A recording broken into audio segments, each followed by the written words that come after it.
அன்பான வணக்கங்கள். நான் இப்பொழுது உங்களிடம் குழந்தை தொழிலாளர் எனும் தலைப்பில் எனக்கு தெரிந்த ஒரு சில கருத்துக்களை உங்கள் முன் பகிரலாம் என வந்துள்ளேன்.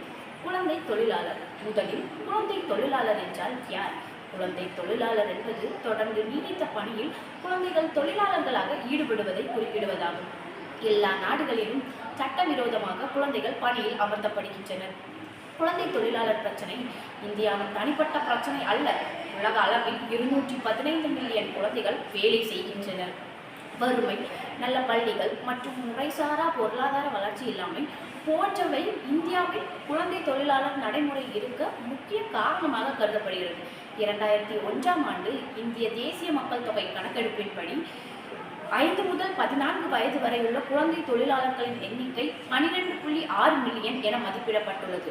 ஆனால் 2001ஆம் ஆண்டு இந்தியாவில் உள்ள குழந்தை தொழிலாளர்களின் எண்ணிக்கை, அதாவது 12.6 மில்லியன் குழந்தை தொழிலாளர்களில் 0.12 மில்லியன் குழந்தைகள் அபாயகரமான வேலையில் ஈடுபட்டு வந்ததாக தெரிகிறது. அது மட்டுமல்லாமல் பெரிய அளவு மக்கள் தொகை கொண்ட இந்தியாவில் 5 முதல் 14 வயது வரை உள்ள குழந்தை தொழிலாளர்களின் எண்ணிக்கை உலக அளவில் அதிக அளவாக உள்ளதாக யூனிசெஃப் எனும் அமைப்பு மதிப்பிட்டு கூறுகிறது. இந்த குழந்தைகளை பாதுகாப்பதற்கென சில சட்டங்கள் உருவாக்கப்பட்டுள்ளது. அவற்றில் ஒரு சில சட்டத்தை நான் இங்கு கூறுகிறேன். முதலாவதாக குழந்தை தொழிலாளர் தடை மற்றும் ஒழுங்குமுறை சட்டம் 1986.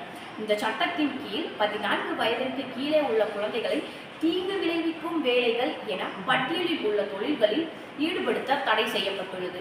இச்சட்டத்தை மீறி ஒரு குழந்தையை வேலையில் அமர்த்தினால் அல்லது வேலை செய்ய அனுமதித்தால் அவர்களுக்கு 1 வருட சிறை தண்டனை அல்லது ரூபாய் 10,000 அபராதம் அல்லது இரண்டுமே விதிக்கப்படும். இரண்டாவதாக தொழிற்சாலை சட்டம் 1948. இந்த சட்டத்தின் கீழ் 14 வயதிற்கு கீழே உள்ள குழந்தைகள் வேலையில் அமர்த்த தடை செய்யப்பட்டுள்ளது.